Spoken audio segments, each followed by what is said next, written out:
Am I in Though focus? the streets are swollen. Am I in focus over there? Is this? Well, how can I? You keep moving.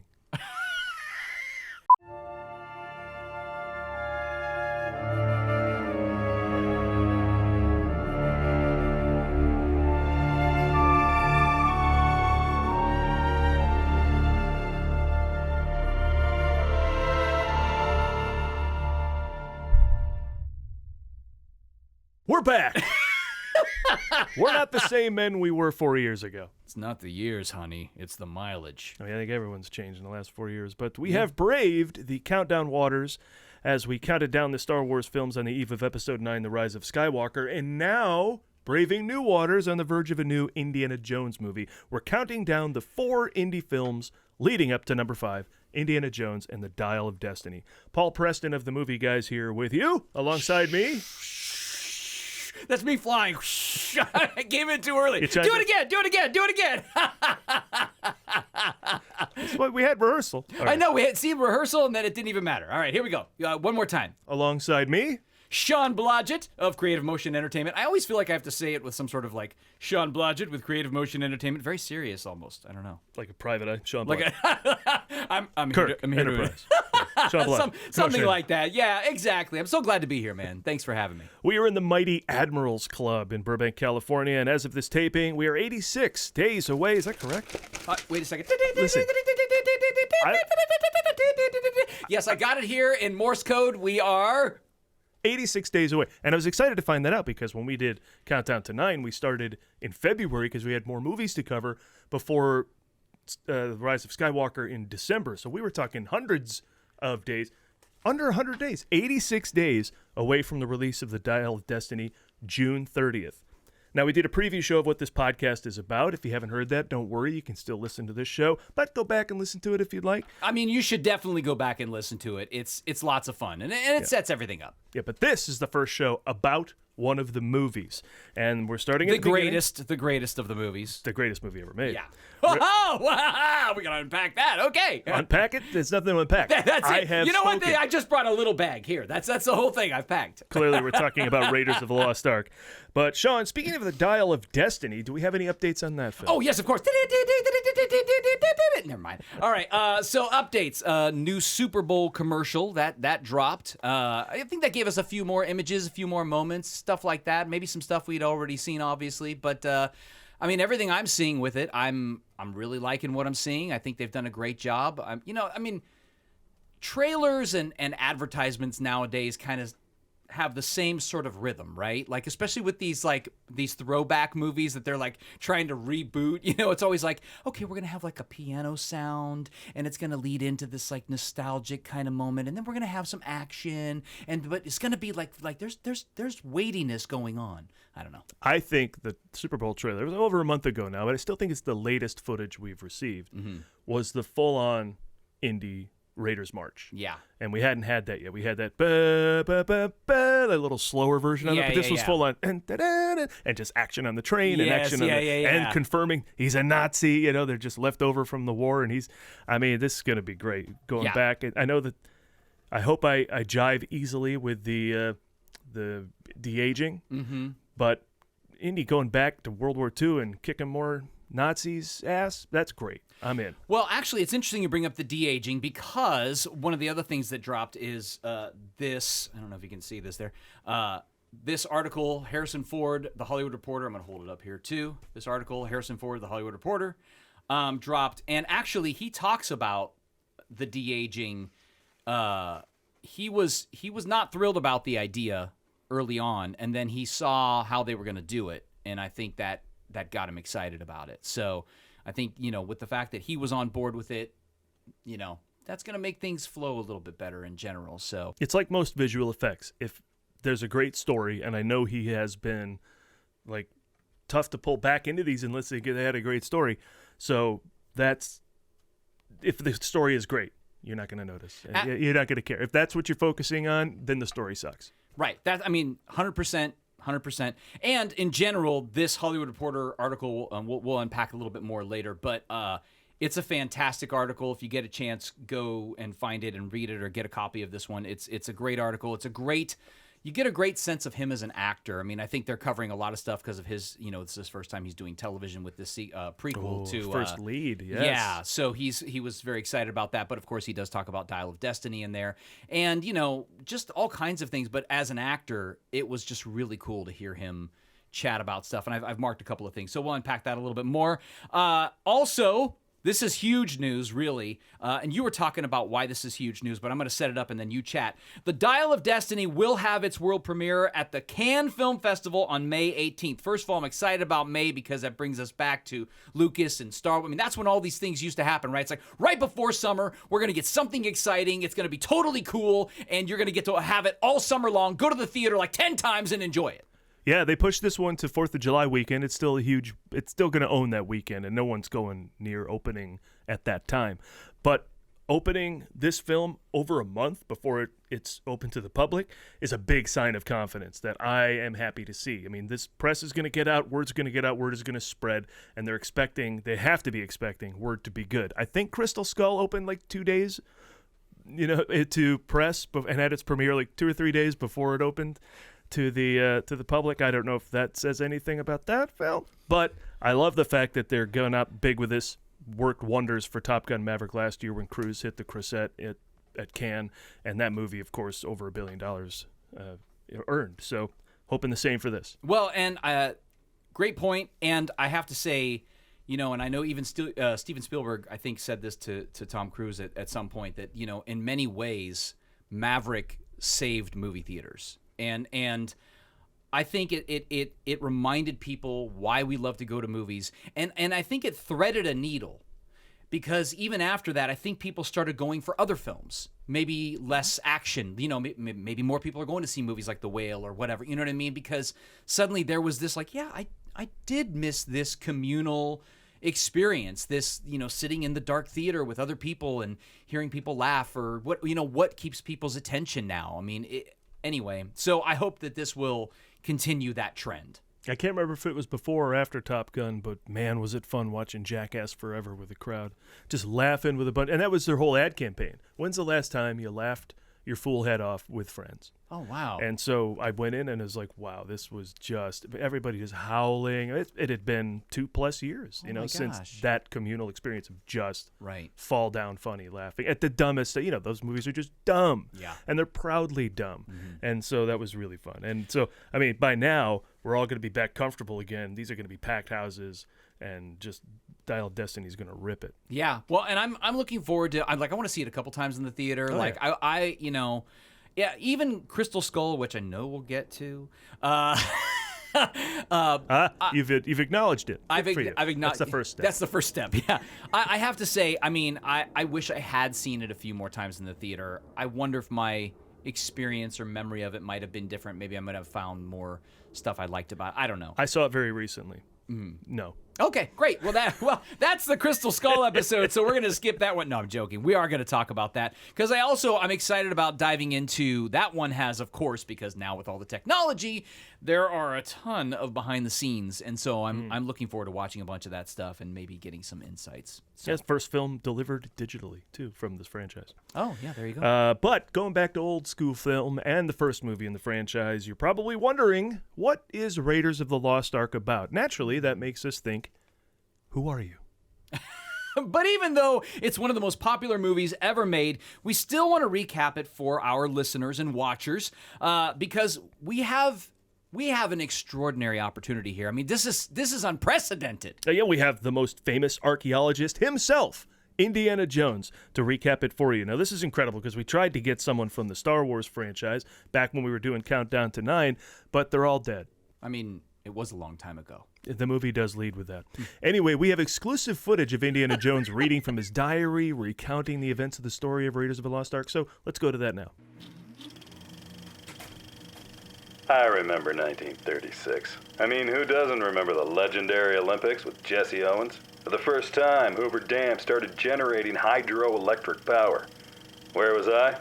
In South America, trying to recover a golden idol from a booby-trapped Peruvian temple. Trust me, this is not why I got an archaeology degree from the University of Chicago. So who's there waiting inside for me? Belloc. This guy was so jealous of me it made his head explode. Well, spoiler alert, that's how it ended for him. Next thing I know, 2 Army intelligence guys want me to fill them in on the Ark of the Covenant. They're about as cordial as a kick in the groin and about as smart as, well, let's just say they lived up to the oxymoron of their name. But most importantly, Marcus greased a few palms, and I got the nod to retrieve the Ark before it fell into Hitler's hands, and he used it to create the most powerful army on Earth using lightning, fire, power of God or something. Well, it wasn't long until I ended up in Nepal and I reunited with Marion Ravenwood. I hadn't seen her since she was, well, I'd find myself in a bar fight that would make Ernest Hemingway jealous, trying to get my hands on the headpiece of the Staff of Ra. A Gestapo agent named Tote grabs the medallion and the image gets burned into his palm. Good thing the medallion didn't hit him in the jaw or his face may have melted. Well, spoiler alert, that's how things ended for him. After traveling a long red line across the map, we end up in Cairo and I get to reconnect with my old friend Salah, who tells me the Nazis, with Balak's help, are digging in the desert trying to find the Well of Souls, where the Ark is kept. Salah and I find out that because the burns on Tote's hands don't reflect both sides of the medallion, they're digging in the wrong place. And oh yeah, Marion died. Eventually I share a moment with the best supporting actor in any story, John Williams' score, and find the location of the Ark using the correct size Staff of Ra on the map room. But as soon as we retrieve it, Belloc locks me in the tomb with Marion. Oh yeah, she's still alive. We eventually smash through the wall, and in a moment depicted far too simply in certain historical texts, I quote-unquote capture the truck carrying the Ark. The real story? I threw 7 Nazis out of a moving truck, knocked other vehicles and motorcycles out of the way, survived being thrown out of the window and dragged behind the truck, and even drove over one guy before stealing the truck entirely. Next, I end up on a U-boat with chocolate mousse from Top Secret and other sailors. Until, yep, the Nazis. Again. I have to ride their submarine to a Greek island to stay on their tail. And this isn't shown, but that involved holding my breath for 90 minutes. True story. Once there, I threatened to destroy the Ark with a rocket launcher, but I don't because the Nazis are my ride back to the mainland. And eventually, in a spiffy ritual, Belloc opens the Ark only to find inside it sand. Turns out, there is the lightning, fire, power of God or something I predicted, and it was enough to make Colonel Dietrich of the Nazi army jump out of his skin. Well, spoiler alert, that's how things ended for him. Eventually, the Ark is stored in a warehouse, where it will be examined by top men. You can hear more about their story in the sequel. Top Men, Maverick. Well, there you go. I mean, that was incredible. We're all I mean, like, he's right there. Yeah. And I mean, this like intimate, like home movies or so. I don't even know how. This is incredible. That was him. That was so cool. That was Indiana Jones. That was so as cool. far as you know. Before we share our thoughts about this incredible, fantastic, amazing film, I want to mention that I had a great opportunity with this. I got to share this with my family, with my daughter and my son. I took my daughter, and we met you at the New Beverly Cinema. I always get the name wrong for some reason. Quentin Tarantino's movie theater. And we went to the New Beverly Cinema. This was her first time watching a movie projected on film. And, of course, it was her first time watching Raiders of the Lost Ark. Now, let me just say, everything has to be on film at the New Beverly. This is Quentin's requirement. So if he doesn't have it, and he has a lot of his own prints, right, he can go out and get it. And so you never know what you're going to get. But sometimes, like I saw a very pink screening of Stripes, but it didn't matter. It didn't matter. We were watching Stripes, so who cares? But that's the deal at the New Beverly, and the programming there is always fantastic. February was different Indiana Jones movie every weekend, Saturday and Sunday matinees. Yeah, Incredible. unfortunately, I wasn't able to go to all of them, but at least seeing my favorite one, Raiders of the Lost Ark, back on the big screen, projected on film. And I think it was Quentin's actual, it was his print, I guess. And like around reel 3, it started looking really good again. Like the colors were right. And then, back to reel 5. And I don't know. But yeah, it was good. And it was great going with Isabella. She had a great time. Now I watched it with my son. He didn't want to go to the movie theater. And so we kind of set up a movie theater situation at home. He was a little concerned about, he knew there was some scary images and things like that. So I tried to make it a movie theater kind of experience, set up the chairs and popcorn and all that stuff. So let's hear what they had to say.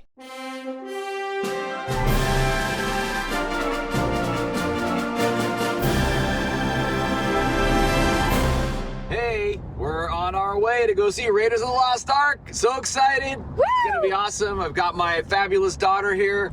It's going to be her first time, and I'm excited to see what she thinks. I'm very excited to see it. Woohoo! Woo!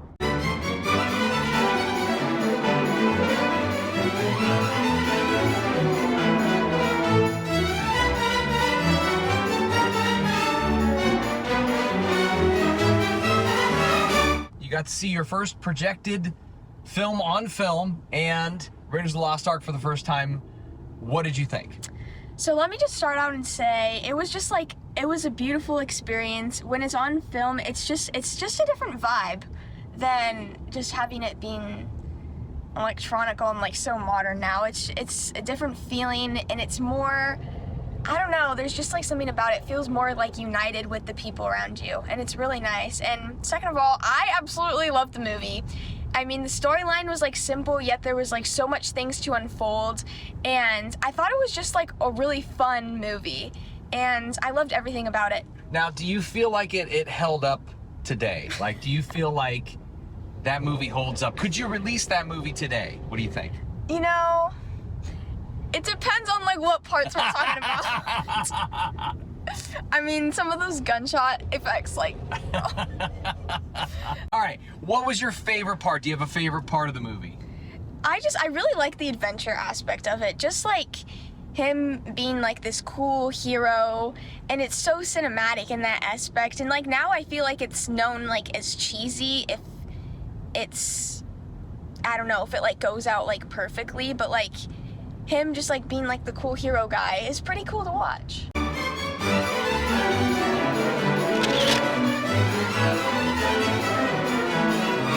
All right, Joshua, 10 years old, just saw Raiders of the Lost Ark for the first time. What did you actually think? I really liked it, actually. I think it was really fun, but some of the special effects did not hold up, and just some of the stuff didn't hold up. But I really liked it. I think it was fun, and it kept you entertained, so yeah. What was your favorite part? Probably the part when he goes under the car and then hangs on with the dirt. You like That that? was my favorite part. Yeah. Yeah. Awesome. Was anything really, really scary?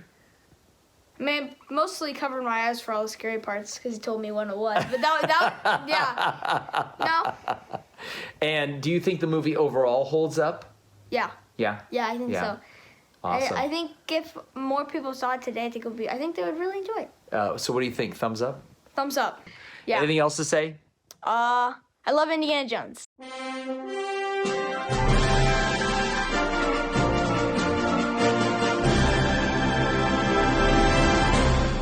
I mean, so there you have it, right? It's essentially what you, I think, once called the very young Indiana Jones Chronicles. Right? So Yes. we'll go with that. I mean, it was really interesting watching the movie with them. And it was really hard to not, like when Marion dies and then she doesn't. Right. You know, that, like I remember even sitting in the movie theater and Isabella's next to me and she even turned to me like, she dies? And I'm like, I know, right? Gotta keep it going. Yeah. So and Bad dad for a second. Just for a second. Yeah. And Joshua did the same thing. He's like, "What? She dies?" And I'm like, "I know." And then of course, she's back. So, but yeah, it was just a great experience, watching that. It did make me start to go, does that movie as it is hold up for the next generation? Like, we feel like this is like the greatest film, but does that movie hold up for the next generation? I mean, even Isabella was like, well, there's a couple of moments that where they slowed down to do plot. Sorry, Liz. Yeah. I mean, it's it's one of those things, but I think it's just movies are different now. And before we get into all the minutia, because I know you've got lots of information to dig into, I was thinking about this thing because I've got a friend of mine that's working on a motion picture that's going to be on film that we're going to actually shoot on film, and it's super exciting. But it got me thinking about this process of filmmaking and media creation, the different way that you use a camera when you've got film versus when you're shooting digitally. Even people on a set. I remember the very first thing I ever did as an actor. It was a television show, but it was shot on film. And the first time I heard, and I was like, "Oh my God! Okay, I'm gonna shoot the scene." You just like immediately get this like sort of I mean, everything's on the line, right? Everything's on the line, and film is expensive, and it's, whereas digitally, it's like, you know what, we'll do another take. I mean, of course, they still have crews to pay for and all of that stuff, but I think if you look at the difference in the filmmaking, it's great that we had that foundation because it's influenced how we make films. Doing shots that are oneers, you know what I mean? Getting the camera to move with a dolly or whatever, or doing Steadicam stuff, and trying to get this more cinematic one-shot feel or racking focus, or these kinds of things that to me are what cinema is, and certainly we see that in Raiders of the Lost Ark. It was also because it was film. We're like, we got to get this long scene. We've got this whatever 1,000-foot reel, and we got to get it all in. So we're gonna do this as like we're gonna get this, and boom, we're done. I mean, listen, you've been on vacation, and you say, "Could you take my photo of me and my family?" Sure, and they hand the camera back. They took 30 photos. Right. Maybe do 2 good ones. Yeah. That's what film made you do on the Yeah. set. We're gonna do these 2 really good shots. Yeah. And make sure they're great. And I'll take Douglas Slocum's photography here at Raiders, and I think he did both of the sequels, over Kaminsky. As much as Janusz Kaminski, who shot Crystal Skull, is a genius and worked with Spielberg on Schindler's List and all these other things, there's a different look, man. There's a different look. First of all, real locations. Second, and then real film. And, Slocum's photography just looked fantastic. That's really interesting. I mean, I was watching in preparation for this some behind-the-scenes stuff that I had never seen of Raiders of the Lost Ark, and they were talking with, Douglas Slocum. Is that how you say his name? Didn't use a light meter. Yeah, I mean that alone is amazing, Crazy, right? yeah. But I think part of that too was a testament to his ability as a DP and his team, right? Because I think he had worked with his camera team for some time. They had a history together. They knew what the rhythm was, and they just knew how to get good images. And that was the other thing. I'm sort of jumping ahead, but watching Spielberg in this behind the scenes stuff, it hadn't really occurred to me because we've been in this world for so long of digital stuff, even. Having video playback with when you're shooting film or some sort of, you know what I mean? Some sort of video monitor. The directors of these films didn't always have a monitor. They're standing by the camera and they're just looking, next to the camera and kind of seeing what the lens is capturing. So, I went to a Q&A to back up your point with editors of famous directors, and Joel Cox was there talking about working with Clint Eastwood, and that's how he does. He just watches. He's worked with these dudes for 40 years. He watches the actors, and he just turns. He's, "Did you get it? Yep. Moving on." Like that's if he knows, they'll get it. They're his guys. They've been, the team forever. Yeah, and if he likes what the actors did, we're good. I mean, I think it's a good lesson for newer directors, younger directors, people that are making massive amounts of content for Netflix or Prime Video or whatever, streaming platform.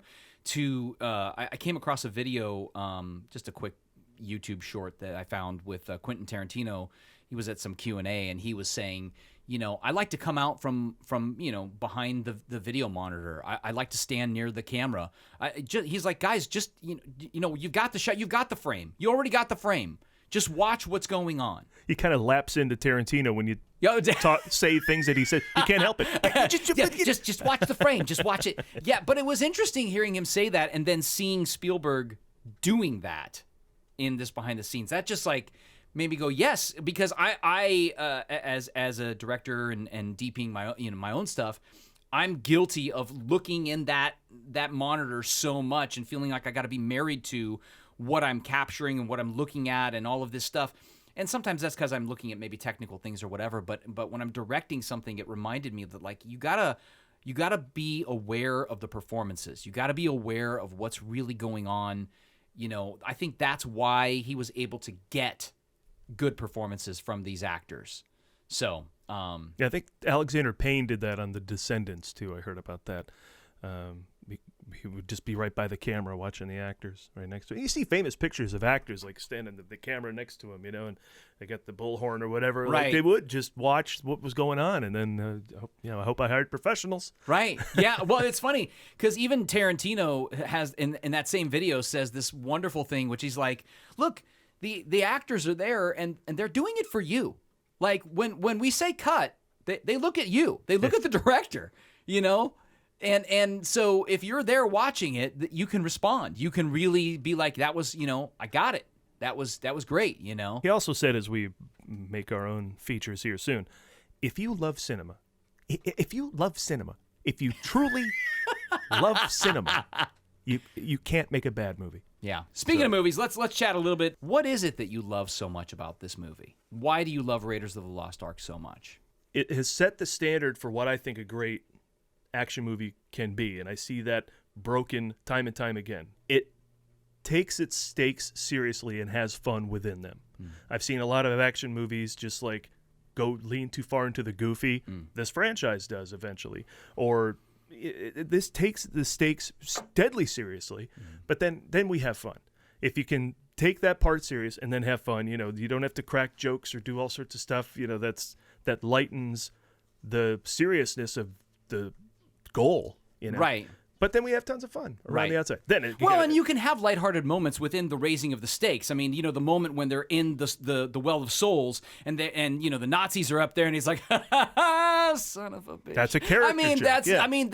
That is a great, honest moment, right? Because he's like, what's going on? Well, how am I going to fix this? And that's because the script is playing with character, not to the detriment of the story. Right. It's enhancing a character, giving him funny lines like that, having Marion say funny stuff, and the only two goofy parts I think are the hanger and the monkey doing the Heil Hitler salute. But I don't even think that's that. I don't even think that's that goofy. They don't derail it. No. They still don't derail. 50 takes, by the way. 50 takes to get the monkey to do. Is that right? Yeah. Wow, that's Fincher. That's burning some film right there, baby. That's yeah. We just talked about. They're like bringing in another magazine. The monkey still didn't get it right, And then what a pile-on of excellence. You got John Williams doing the score. It's iconic. You got stunt team killing it. Right. You got locations that are out of this world that Crystal Skull could learn a thing or two from. Go, as I always say, go to Tunisia and get dysentery. Did I say that in the opening thing? You could go to Tunisia. It looks great. You can go to Tunisia and you may not get dysentery. I'm just saying, just to clarify. But if you do, your film will look great. That's clearly a fact stated by Raiders of the Lost Ark. What is the Tunisian Board of Tourism coming after me? You got great special effects. There's only a couple that look janky even 41 years later, Right. But you never think you're looking at anything real anyway, but it did pretty great job of doing all that. Built, also because they built practical sets, which helped, blend the special effects a little better than just all green screen.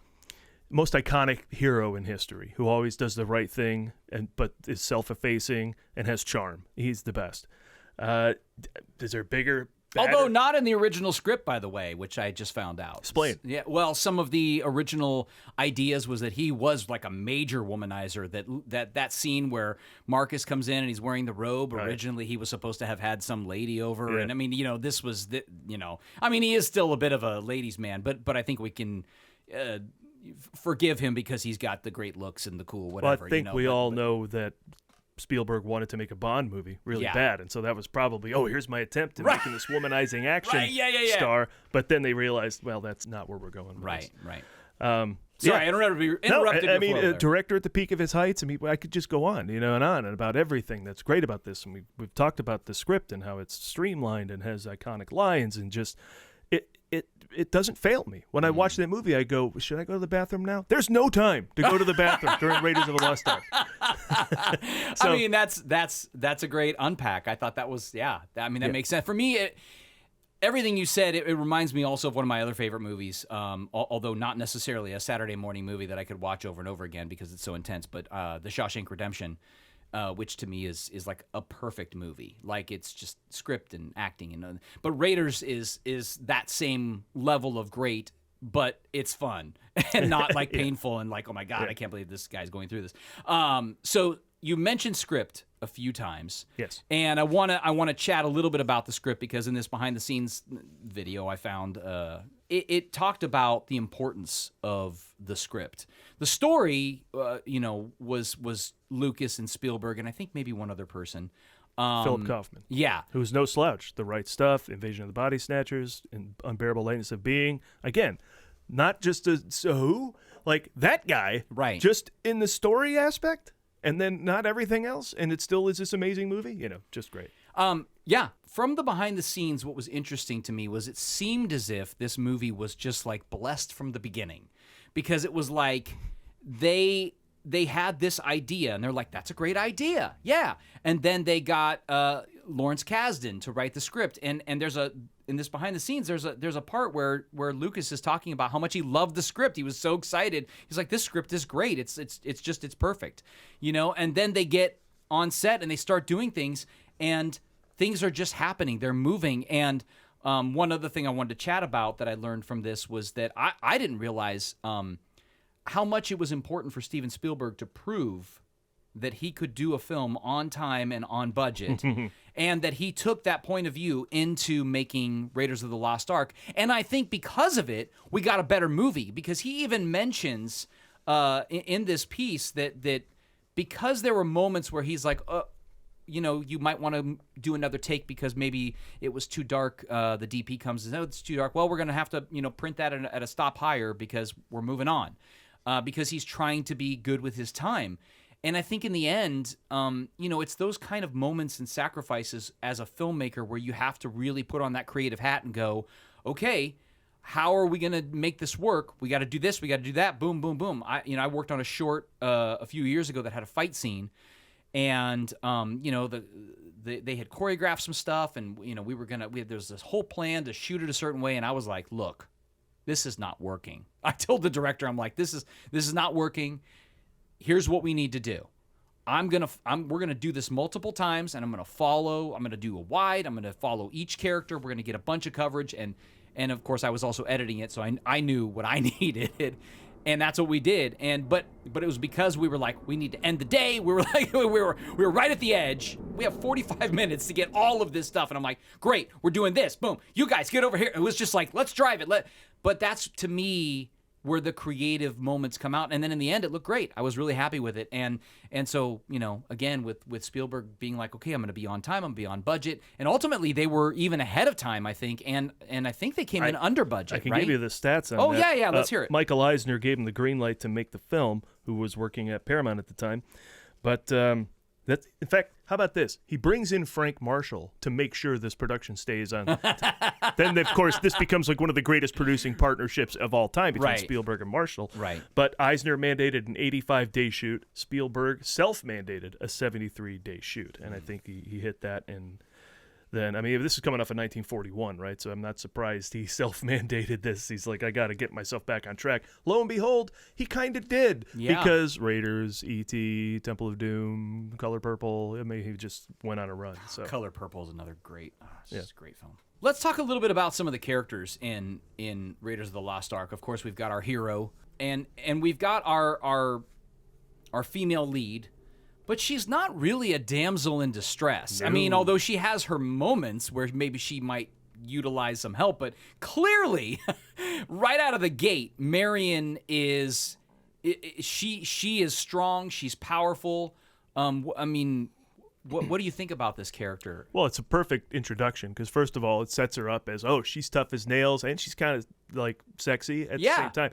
And that sets up her being able to take a drink for when she has to put one over on Belloc later in the film. It's perfect. Right. Like, the introduction of Marion is perfect. And she doesn't just whine and complain. She grabs a frying pan when necessary and hits the guy she has to. You know, she's knocking guys out in the a tavern shootout as well, you know, because it's pretty much Indy against everybody. If she doesn't smack a guy in the head with a torch or something, you know, that there's trouble. So she mixes it. I mean, I think everybody just found that, you know, to be very attractive, that she would jump in the mix and, you know, be tough. Since we're talking about characters and we're talking about Marion, another piece from this behind-the-scenes video, I was amazed at watching Spielberg's direction with the actors. Especially being such a Lucas fan, I know he's not always in there. Like, he might be like, all right, so you're going to do this thing, and you're going to, you know, and that's the whole, like, direction, right? Spielberg's, like, in there, like, okay, you're like, you're like, let me, you know, like, you know, I mean, he's doing it, you know, I mean. And, what is the screaming? The actors get overwhelmed? I think it was the snake moment, you know, in the Well of the Souls. He's telling you know, he's like telling her how. You know, I thought the actors were reacting to him like, "Get out of my face, Steve! You're so intense." Oh, no. No, I mean, he was never mean. I mean, definitely, you see him on set, and this is a man who's kind and friendly and fun, and and he's just, he's making a movie and he's having a great time doing it. But he's in there and he's giving like acting notes, like really diving into these things and staging things. The sequence with the drink with Marion and the other person who's drinking, that whole thing with her taking the drink and turning it over and setting it down, that was all direction. That was him telling her, this is what I want you to do, and then she did it. And she played all of these moments. So it's really a testament to both of them. He was like, this is what you do, and then she carried it out just perfectly. So I think it really shows, because you wonder about our favorite directors. What is it about them that makes them so great? You've surrounded yourself. You're on set. You've surrounded yourself with all these great craftsmen and technicians and people that are just fantastic. But what makes these folks so great? What is it that stands out? And for me, these were the moments that stood out. He's really in there with every single thing. Like, oh, okay, we've got these squibs over here that are going to explode on this wall, and how many do we have here? And he's in the minutia of everything. And I just thought that was really fun to watch. Like I said when we started this in our first episode, I really don't know a lot about Steven Spielberg as a director. I know his movies, but I haven't watched as much behind the scenes. So it's been fun to delve into how he works and who he is, and it's amazing. Did you see The Fabelmans? I did. Yeah, so you get to meet the little kid that's still in there making his first musical in his 70s. On the set of West Side Story, he was giddy as hell. He's never made a musical. It's something he's always wanted to do since the opening of Temple of Doom. Right. And, that kid is in there. So. Oh, that's interesting. I didn't know that connection. I love that connection. Yeah. Oh, that's going to be a Temple of Doom moment. All right. I love it. I love it. Oh, you chatted about locations. I thought it was interesting, too. I didn't realize that originally there were more locations even, but they were like, I think cost prohibitive at a certain point. Like, well, we're going to truncate this, and this is going to be everything, So, and that's kind of what they did. But real locations. I can't believe I went to Kauai and didn't visit Raiders of the Lost Ark scenes or Jurassic Park. When I went to Kauai, it was years ago. It was like 16 years ago or more. I went to just, waterfalls, right, the canyon, right, the beaches, the lighthouse, da-da-da. But boy, now today I would have been all about where they shot all these great movies, I have a buddy of mine that did do that tour, and I think he even swung and did the jumping into the water. Oh, yeah. Nice. Nice. Oh, jealous of that. So, yeah, that's a real, real locations. I've been watching, like a lot of people, I've been watching The Mandalorian, and I think that show has gotten better. And I think part of why it's gotten better is they're starting to use some more actual locations, and the moments when it's the video wall, which is amazing technology. And it does fool me pretty well, I have to be honest. I didn't like The Mandalorian because they always talked about what they were doing, and that's bad script writing. But anyway, go ahead. There you go. Well, I will say, I think the video wall is actually not as good looking in the Obi-Wan series. I know we're jumping around, but yeah, but my point is locations, real locations, as you said. You heard my speech. It makes sense, right? Because at the end of the day, if you've got a great location and you've got good actors, or great actors, you've got a great script. Those are the elements you need, right? Because then it's like you turn on the camera and you capture the moments. Of course, you still need people who know how to put the camera in the right place and all that stuff. But yeah, man. Location. Yeah, but of course Adam Witt, who is also one of the big movie guys I do the Ford Fiesta with, would always say, well, look, they shut a practical door on Harrison Ford's leg and they had to delay Force Awakens shooting for so long. Wouldn't that have been great if that was a digital door? I guess I get your point. But no. I feel like that's a hasty generalization. I could be wrong. I think it was said for comedic effect. Okay, all right. That's the correct There response. You go. All right. There we go. All right. Of course, we would probably get in some deep heat if we really didn't focus a little bit on the amazing score. John Williams, amazing score. It's a hero theme, right? And there's I will say he does rip himself off a little bit with the Marion love theme is a little reminiscent of Leia's theme. But Or even Superman a little. oh, okay, yeah, got that. Yeah.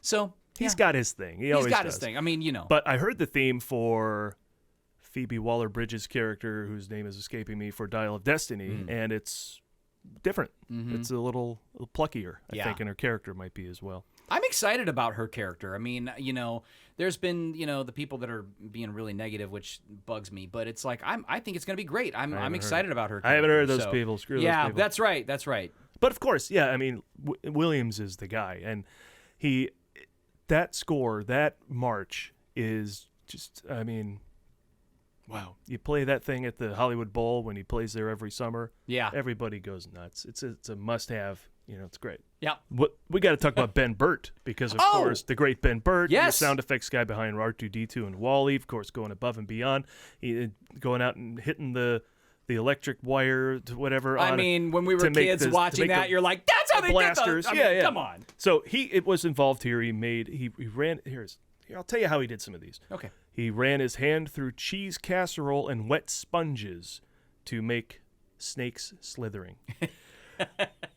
The rolling boulder. And then you can learn this if you go to the if you go to the Motion Picture Academy Museum here in Hollywood at Fairfax and Wilshire, what movie do you think they use to show you how they add sound to film? Of course it's Raiders, and of course it's the opening scene, and they show you this, which I read about before, and then I went to see them. They have footage of them taking a microphone and holding it down by a tire and just driving a truck through gravel. That's how they got the rolling boulder sound. Actually, I'm wrong. It was a Honda Civic. Honda Civic. But still, it's heavy enough to crush the gravel and give you the rolling boulder sound. Oh, wow. And so that thing is amazing, though. They show you, here's the on-set sound, here's when they had sound effects, here's when we had music, here's when we had sound effects, yeah. here's when we had ADR, here's when we had, and then suddenly, the whole thing. And you got, like, just this incredible team putting that together. People forget, by the way, about the importance of sound. They take it all for granted. And there was that thing when we used to do special effects stages at Universal.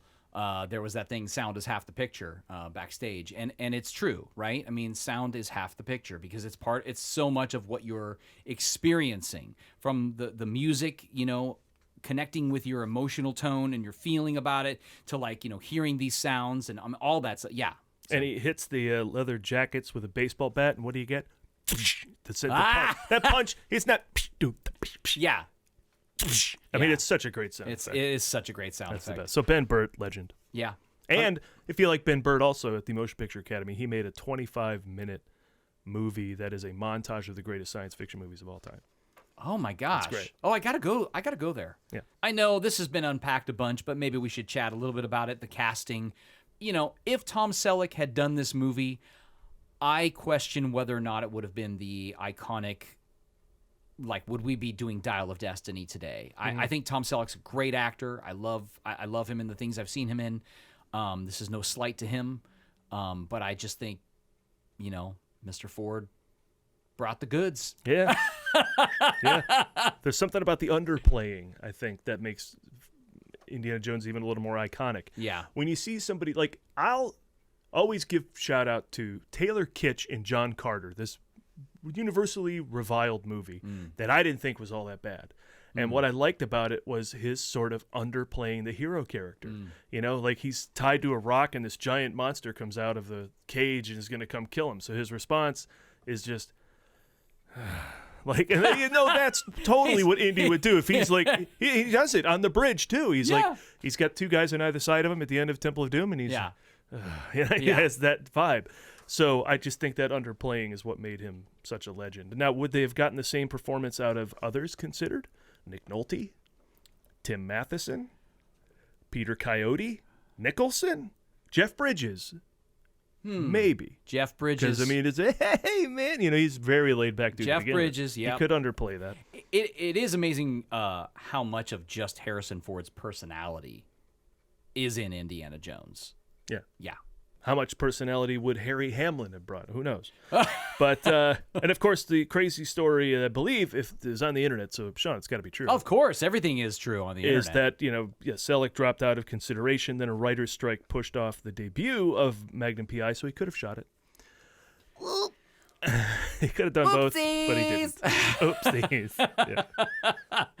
Yeah. But I want to shout out to Paul Freeman, too, who plays Belloc. So good in this movie. Oh, my God. And where was his huge career? I mean, he still does stuff. He was in Hot Fuzz, and he's, in other movies. Right. But, man, I would like to have seen but I did look it up. He's been in a film. He's been in a film every year since Raiders. So he is working a ton. But none quite hit the heights of that. So I feel like, where is his whole thing? Right. He could have been a villain in more movies. Yeah. All like Christopher Walken or something for years. Oh, my gosh. Yeah. I think we should chat a little bit about the gentleman who plays Sala, because what is his name? John Rhys Davies. John Could have Rhys- been Danny DeVito, but it was John Rhys Davies. I mean, I'm glad it wasn't, although Danny DeVito later did Romancing the Stone, which was obviously very a solid similar type. tone, and that. Yeah, more of a jerk. But more of a jerk. Sala is just such. I mean, what's interesting about his portrayal of this character, at least from my perspective, is, sometimes you see characters on the screen and you're like, that must just be that person. Like they must just be that. I don't know if that's true or not for him. I hope so. But he just seems like that's the guy, know? Yeah, So- and of course he was in Lord of the Rings now too. So it's one of the most, two of the biggest franchises of all time. Legend, John Rhys Davies. Put the name in your mouth. John Rhys Davies. John Don't Rhys ask me Davies. what's his name You're in the right. future. I'm sorry, John Rhys Davies. There you go. I repent. So, highest grossing film of 1981, but people were looking forward to Superman 2, right? That was the thing? That was the shock. Huh. Yeah. And Spielberg, like I said, didn't look back after that. Wow. Yeah. That's really interesting. Yeah, that's cool. And then, so what about the Oscar thing? So it did get nominated for some stuff? Or? Have you seen Chariots of Fire? Yeah, I'm familiar. Have you seen it? When I was a kid. Okay. Yeah. I will not see the movie that beat Raiders of the Lost Ark for Best Picture. How dare you? Chariots of Fire. Nope. That's pretty funny. So, yeah, that That's- won. It was nominated for 8 Oscars. It won for... Where'd it go? Oh, it won for art direction, film editing, sound, and visual effects. So it won 4. Pretty good. That's pretty good. I mean, it's like La La Land, winning 6 and not winning Best Picture. You can make a show and not win, but it should have. Even Reds should have beaten Chariots of Fire. Anyway, and I say that all, of course, still without having seen it, so I know I'm a jerk. But What is this note here? Lucas holds a Guinness World Record for box office as a screenwriter. What? Can you unpack that for me? Yeah, because he wrote all those Star Wars movies. I mean, he wrote the screenplays for the prequels, Right. And he wrote Star Wars. Right. I don't know if this includes his story credits on I'm sure. Empire yeah. and Jedi, Right. but he just is like the most prolific monetary making screenwriter. They're not prolific. He's certainly not prolific, but he has a record for that. I mean, it's just so interesting to hear that because It's not I've much. always said that he's a great producer. Yeah. And what most people don't talk about with producing, because most people think of producers only as the money people, and that's not true. Producers often are the people that come up with the story. Oftentimes they'll write the entire story and then they'll hire a screenwriter to write the screenplay because they may not want to write the screenplay. Yeah. But they don't get that credit. So I've always said he's a great producer.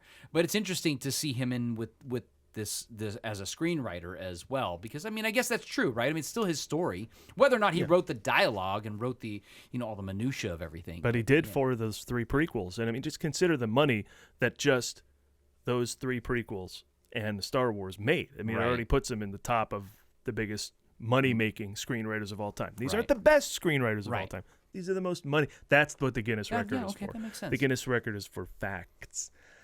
You have your opinions, all you want. But, and then, of course, the reviews come out, and the... guess who hated it? Pauline Kael. Anyway, dummy. I like this statistic here. Raiders of the Lost Ark was the biggest selling VHS of all time. In fact, I think when I got the proper VHS version of Raiders of the Lost Ark, I think I bought it, and one of the reasons I was so excited about getting it was because it was going to have a preview of Temple of Doom. And do you know what that preview consisted of? Title reveal? Yeah, it That's was my like, it was guess. literally like from the creators of, I mean, it was like that kind of thing, right? And it was like titles flying in over the clouds, Yeah, and then yeah. you hear the indie theme and coming soon to a theater near you. And that was it. That was the whole thing. I was like, oh my God, I can't wait. I was so excited. Done. Yeah. Oh, and we were talking about sound effects before. I didn't know that the whip sound was actually Harrison Ford doing the whip. Yeah. That's so cool. Yeah. Yeah. It's good. He looked like a pro up there.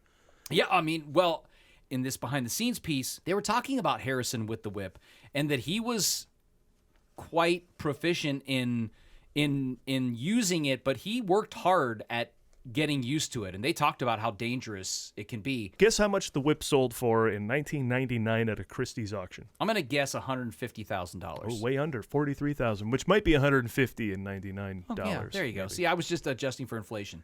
Speaking of 150 people, Sala, who plays Sala? John Rhys Davies said he's met over 150 people who have become lecturers, professors, and archaeologists because of this film. So that's a good byproduct too. Wow. You know? I mean, they certainly make it look interesting, and then there you are, like brushing a rock for like 4 hours, going, "Where's Marion?" Yeah, and sexy locations. Be on a train. And where am I supposed to take a plane? And there's a red line that follows me everywhere. I'll tell you one thing that we should have more of, like Ghostbusters, more movies. I mean, there were books that went on to have Indiana Jones look for the Staff of Moses, a unicorn horn, the Tower of Babel, Atlantis, Noah's Ark, etc., etc. So there are all these things they could have done, and they didn't. Yeah. We get what we get, and we're thrilled. But there should be more Ghostbusters movies. There should be more Indiana Jones movies. What are you going to do? Yeah. But it's tough. I don't want to see more Indiana Jones movies without Harrison Ford. If you move forward with this franchise, I want to see either young Abner or Short Round have their own adventures from here. Yeah. I don't know. I have. Oh, I'm right, Sean. Well, just to say the other side, I have mixed feelings about the character going away with only Harrison Ford. I mean, I think there could be something else. Maybe even it's an animated series. Do you go the route of doing something, maybe not the same kind of animation, but like a Bad Batch kind of thing, but with Indiana Jones, you get some voice alike, and you still do some stories. I don't know. Some Tintin type stuff, maybe. I don't want him to be 80 either, Sean. Look, I mean, there's a lot about age to unpack, and we don't have time for that. I just am impressed that the MCU signed him up to be Thunderbolt Ross, because it's like, you sign someone up for the MCU, you're talking about 10 years. Right. Okay. I mean, I'm pretty sure he's going to live to be 110. Oh, yeah, he'll live as long as Eastwood, if not more. A couple of little things that came out of this documentary I saw. George always wanted to do a movie like this, but once he got Star Wars, it was just like, all right, that's what I got to do. So, he couldn't do it. He needed to leverage that out. I'm a big fan, as a filmmaker, I'm a fan of especially with the technology we have now, that you can make a good-looking movie for whatever amount you can raise, but it can look good. You don't necessarily need a huge crew to do it to, I think, success. It's great to have a big crew, and that's no slight on the amazing technicians and craftspeople and artists that go into these bigger movies. But it's cool when you see a movie like this that you don't do Raiders of the Lost Ark with a small footprint of a crew. Like that is a movie you do with a big crew, and you see that in this documentary. You see, the 600 extras alone. I can't even, they were talking about and they're in what was it, the Sahara Desert or whatever it was, and it's like, or they're in Tunisia or wherever it was. The Egyptian digging scene? Yeah. So many. 600 extras, and they were chatting about this, even just having enough water because of where the location was for everybody was a thing. And you're like, I can't believe that's something I wasn't even thinking about. The desert is 6 weeks in either direction. Yeah. So I don't know. I mean, dealing with that, the amount of assistant director team that you would need to manage and facilitate all of these people to make sure they're doing the right things in the right places, crossing camera when they need to be. All of that kind of stuff, what the energy is. You see this, there's a couple of scenes in the documentary where you see this assistant director really trying to and then they had to have translators and stuff. What an undertaking. What an undertaking.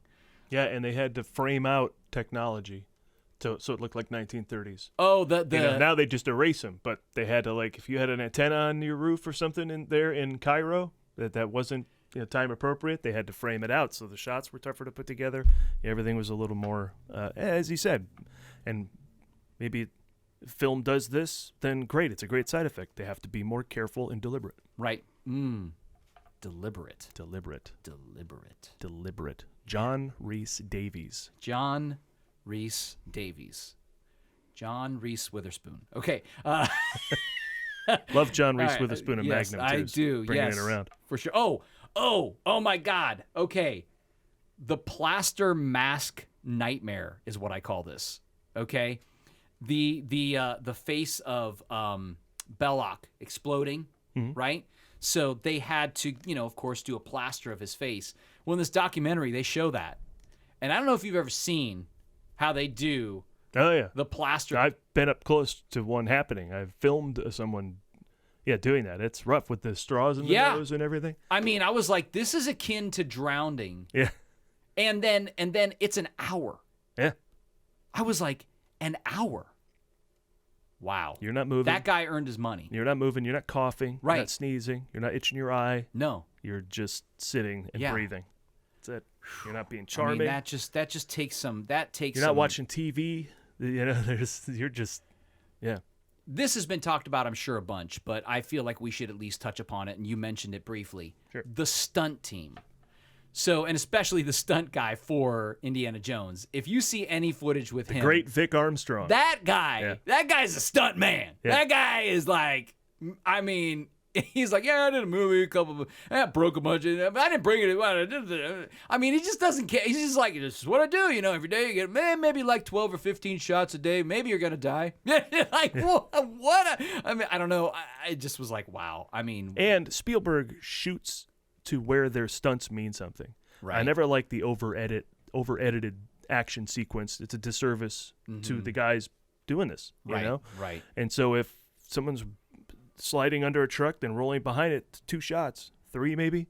They insert a shot of him putting the whip up under there and hooking it under the truck so he can drag behind, but didn't have 1,000 cuts to where you appreciate less the risk the stuntman took. Right. So I've always enjoyed that. And same with dance too. Dance and stunts don't do crazy editing. Don't do either of those things any favors in the movies. Right. Yeah. Well, unless you're trying to hide something.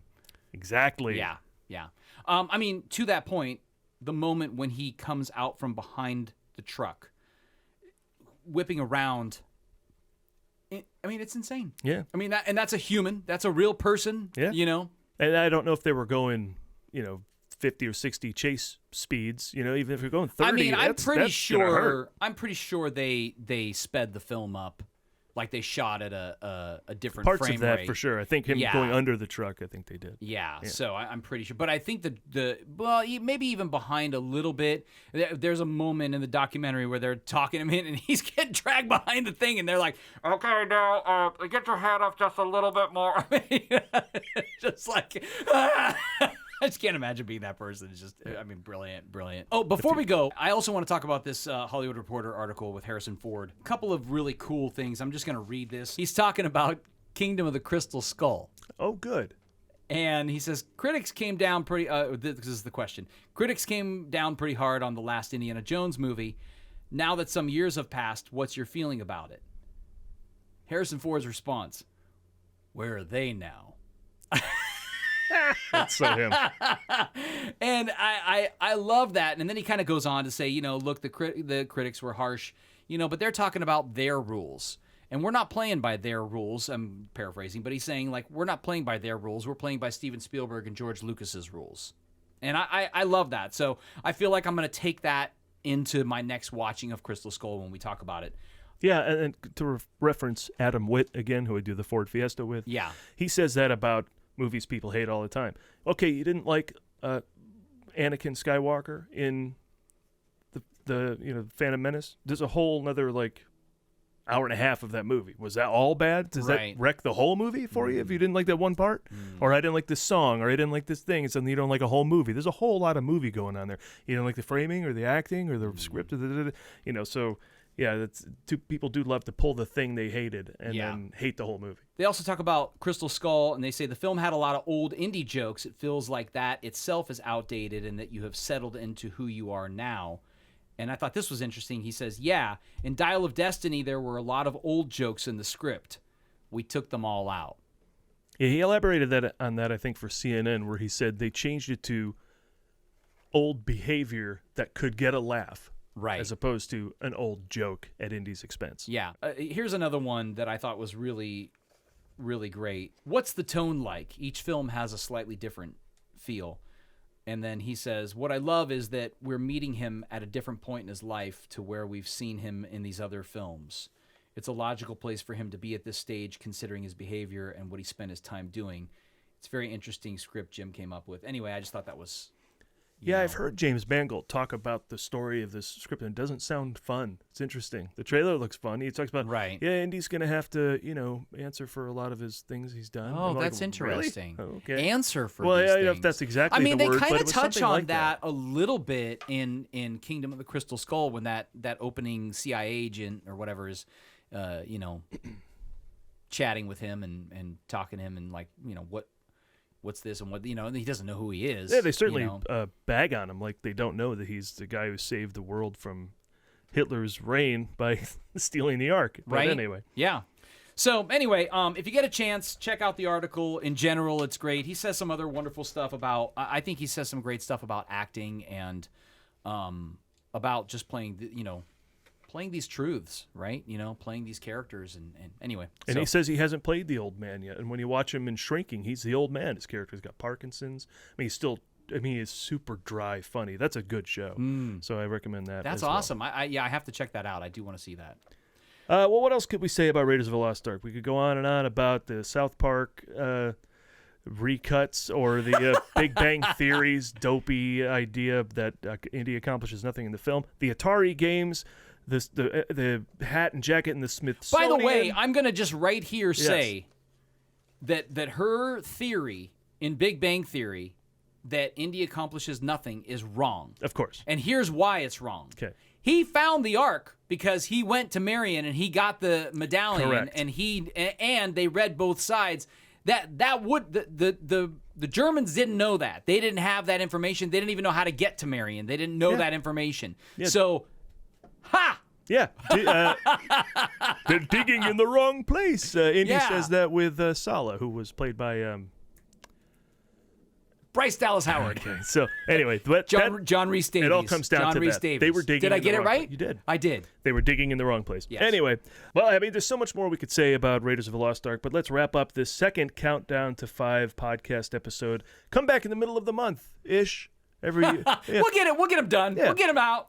And we'll keep putting out shows until the Dial of Destiny comes out, and by then we will have covered everything and one episode about Dial of Destiny. That's right. We got to unpack that after the release.